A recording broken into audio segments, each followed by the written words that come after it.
Pas si simple cette équation. Allez, viens, je te montre comment la résoudre. L'équation à résoudre, racine de x, racine de x, racine de x, etc. 5 fois de suite est égal à 5.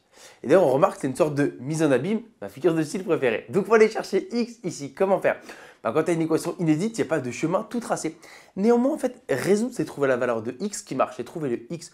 Donc, tu vois, d'une manière ou d'une autre, si tu arrivais en fait à regrouper les x dans un seul endroit, un seul bloc, ce serait cool.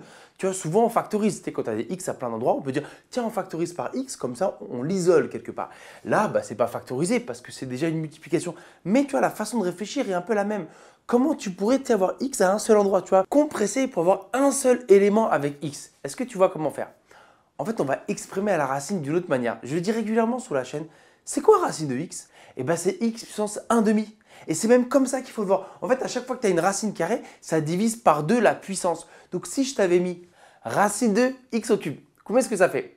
En fait, j'ai dit racine, c'est puissance 1 demi. Et tout de suite après, j'ai dit, c'est bien de le voir comme on divise par 2 l'exposant. Donc, dis-moi combien ça fait x puissance 3 demi. On divise par 2 l'exposant. Et c'est ce qu'on va faire parce qu'il y a plein de racines carrées. Et le rôle de racine, ici, c'est diviser par 2 l'exposant. Est-ce que tu vois donc par où on va commencer?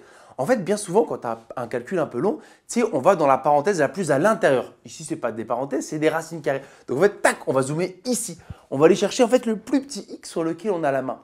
Et sa racine carrée, on va dire, ah ouais, en fait, c'est puissance 1 demi. Donc, en fait, toutes les racines carrées, clac, clac, clac, clac, on va à chaque fois dire que c'est divisé par 2 l'exposant et on va réussir à compresser et avoir un seul x avec une certaine puissance qui sera bizarre, mais on aura qu'un seul x égale 5. Et comme ça, on pourra trouver la valeur de x. Je ne vais pas tout réécrire à chaque fois parce que ce sera trop gros. En fait, à chaque fois, je vais zoomer sur la partie sur laquelle je travaille. Donc, regarde, ce racine de x, c'est x puissance 1 demi. Donc, regarde, ensuite, à côté de lui, il y a un petit fois x. Et donc, idéalement, tu es assez à l'aise avec ces petits calculs. X fois x puissance 1 demi, combien est-ce que ça fait? Le x qui est à gauche, il est puissance 1. Et quand tu multiplies deux nombres qui ont la même base, qu'est-ce qu'on fait? On ajoute les exposants. Donc, c'est x puissance quoi? X puissance 1 plus 1 demi. Je ne vais pas faire les calculs. 1 plus 1 demi, combien ça fait? Chaque fois, je dis je ne fais pas les calculs, mais je les fais quand même. 1, c'est comme si c'était sur 1. Donc, ça fait 2 sur 2 plus 1 sur 2. X puissance 3 demi. Donc, tu vois déjà, regarde, cette partie-là, elle vaut x puissance 3 demi. Ensuite, qu'est-ce qui lui arrive? Ah oui, il prend une racine carrée. Donc, cette partie-là, voilà comment est-ce qu'elle s'écrit. Et donc, on va pouvoir calculer parce que moi, je t'ai dit, racine d'un truc, quel est son rôle quand on prend la racine? Ça divise par 2 l'exposant. Donc, quel est le calcul à faire ici? Ah oui, il faut diviser par 2 le 3,5. Donc, tu vois, certes, c'est pas très joli, mais tu sais faire. Donc, j'ai fait une vidéo courte, un short là-dessus, où je t'ai expliqué comment diviser par 2 ou par 3 une fraction. Tu sais, prendre le tiers de 5 sixièmes, par exemple. Et je t'avais donné un chemin un peu rapide. Tu t'en souviens ou pas? Donc, ici, on doit prendre la moitié de 3,5. Et comme c'est la moitié d'une fraction, on va diviser par 2. Et en fait, le 2, il va en fait au dénominateur. Donc, le rêve, c'est que tu me dises directement, ah oui, là, je dois faire 3,5 divisé par 2. Donc, le 2, il va en bas, ça fait x puissance. Dis-moi que tu l'as 3 quarts. Sinon, très accéléré, ça, on doit le diviser par 2. Donc, en fait, c'est 3 demi divisé par 2. Et divisé par 2, c'est fois son inverse. Mais le rêve, c'est que tu ne le vois pas comme ça. Une fraction divisée par un nombre entier, ce nombre, il va au dénominateur. Donc, x puissance 3 quarts. Et c'est ce que je te disais, tu vois, on est en train progressivement de se débarrasser des racines carrées. Pour en fait que tout ça soit x puissance quelque chose. Oui, cette chose, elle va être moche, tu vois, parce que là, on est juste à 3 quarts et on n'a pas fini. Mais tu vois, on est en train de transformer tout ça de manière à obtenir ça. On continue. Et en fait, le plus dur ici, ça va pas forcément être les transformations, mais ne pas se perdre. Où est-ce qu'on est? Il y a tellement de x et de racines. Je t'avoue, quand je les fais, à chaque fois, je dis mince, mais je suis à quelle racine? Tu vois, je m'embrouille à chaque fois. Donc ici, regarde, x puissance 3 quarts, c'est ça. Racine de tout ce truc-là. Donc, étape suivante, qu'est-ce qui lui arrive? Ah oui, on lui fait fois x, tu vois, on est en train de remonter. Ça, c'est x puissance 3 quarts. Donc, l'étape suivante, c'est fois x. Donc, c'est x fois x puissance 3 quarts. Combien est-ce que ça fait? X, comme tout à l'heure, c'est puissance 1. Et 1, tout à l'heure, tu te rappelles, on avait exprimé en mode 2 sur 2 pour faire l'addition. Mais ici, comme on est sur 4, 1, c'est 4 sur 4. Donc, comme on ajoute les exposants, combien ça fait directement? 4 sur 4 plus 3 sur 4, donc x puissance 7 quarts. Voilà, idéalement, on gère assez bien ces petits calculs et la propriété des puissances. Donc voilà, je vais agrandir le trait rouge. Tout ça, ça fait x puissance 7 quarts. Donc étape suivante, qu'est-ce qu'on va faire? On va prendre une racine carrée de ça. Donc tu vois, encore une fois, le même raisonnement. La partie soulignée, c'est x puissance 7 quarts. Donc étape suivante, on prend la racine carrée. Quel est le rôle de la racine carrée? De diviser par 2 l'exposant. Comment on divise 7 quarts par 2? Eh bien, le 2, il va au dénominateur. Il va dans l'équipe du 4, mais en mode fois, tu l'avais comme moi. Donc, c'est x puissance quoi? 7 huitième. Ok, tout ça, c'est x puissance 7 huitième. Étape suivante, on lui fait fois x. x fois x puissance 7 huitième. Maintenant, tu vas aussi vite que moi. Ce x là, il est puissance quoi? Il est puissance 8 sur 8. Et 8 plus 7, ça fait 15. Donc, c'est x puissance 15 huitième. J'ajoute les exposants. Donc, tout ça, ça fait x puissance 15 huitième. Étape suivante, je lui prends la racine carrée. Donc, je prends la racine carrée de x puissance 15 huitième. La racine carrée, ça divise par 2 l'exposant. Donc, on est à combien? Si on divise par 2, 15 huitième. Le 2, il va au dénominateur dans l'équipe du 8. Donc, on est à 15 sur 16. OK? Qu'est-ce qu'il nous reste à faire? Encore une fois, la même opération, fois x, puis la racine. X fois x puissance 15 16e, c'est x puissance combien? Donc, on est à 16 plus 15, ça fait donc 31 16e. Reste à prendre la racine carrée de ça. On va le faire directement parce que racine, pour la 5e fois, on divise par 2 l'exposant. Donc, quand je prends cette ultime racine, on va être à x puissance combien? On divise par 2 l'exposant, donc 31 sur 32. Donc, x puissance 31 sur 32 doit être égal à 5. On retrouve l'équation. Tu as compris ce que je faisais depuis le départ? En fait, comme c'était hyper lourd à écrire, je n'ai pas tout réécrit et j'allais juste étape par étape. J'ai reconstitué le membre de gauche en allant de droite à gauche, de la plus petite racine à celle la plus à l'extérieur.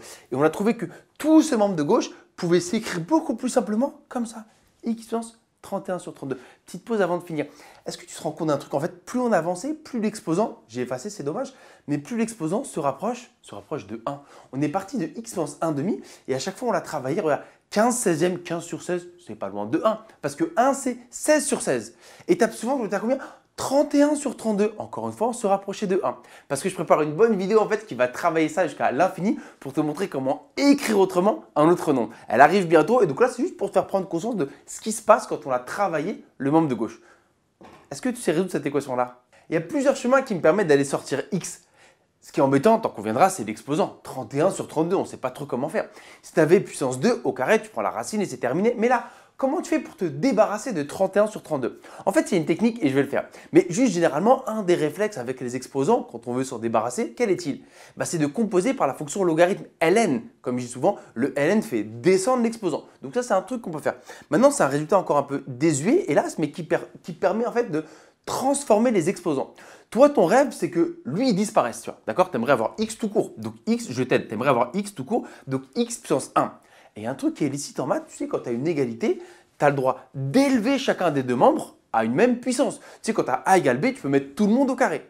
Quand tu as a égale b, tu peux mettre tout le monde puissance 4, par exemple. Tu vois. Maintenant que je t'ai rappelé ça, est-ce que tu vois par quel exposant il serait judicieux d'élever le membre de gauche et de droite? Donc, tu vois, en deux temps. D'abord, ce que je veux. Moi, j'aimerais avoir x tout court. Ok, je veux ça. Maintenant, quelles sont les armes à ma disposition? Les armes, c'est que je peux élever la gauche et la droite par un même nombre. Est-ce que tu vois ce nombre-là? Et juste, en fait, il faut une dernière étape. Quand tu vas élever à une certaine puissance, tu vois, là, x, on va dire, il est puissance A, d'accord? Quand tu vas l'élever à une certaine puissance B, qu'est-ce qui va se passer des exposants? Tu vois, il fallait être visionnaire et voir quelles propriétés allaient sortir. Et bien, en fait, on va les multiplier, tu vois.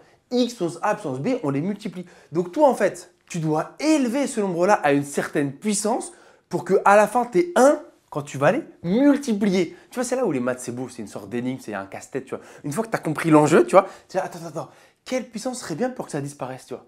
Quand tu les multiplies, tu dois tomber sur 1. Et ça, j'en profite, je glisse, c'est la définition de l'inverse d'un nombre. Tu vois, l'inverse d'un nombre A, c'est le nombre qui fois A te donne 1. Et bien, regarde, j'ai 31 sur 32, je cherche le nombre qui, en le multipliant, me donne 1. Et bien, c'est la définition de l'inverse et c'est donc 32 sur 31. Là, je te l'ai mis en mode scolaire, mais tu l'avais. Comme il te fallait 1, et ben, par qui je multiplie? Les 31 doivent disparaître, donc il m'en faut 1 en bas. Et les 32 doivent disparaître, c'est qu'il m'en fallait 1 en haut. Comme ça, tu barres tout le monde. Ben voilà, je dois élever tout le monde puissance 32 sur 31. Comme ça, à gauche, ben voilà, je t'ai fait la démonstration. On obtient juste x puissance 1, donc x, qui est égal à quoi? 5 exposant 32 sur 31. Et voilà, c'est terminé. Résoudre. J'ai trouvé la valeur de x qui satisfait l'égalité de départ. Donc, juste là, prendre la calculatrice pour trouver sa valeur. Et en tapant le calcul, on trouve que ça fait environ 4,75.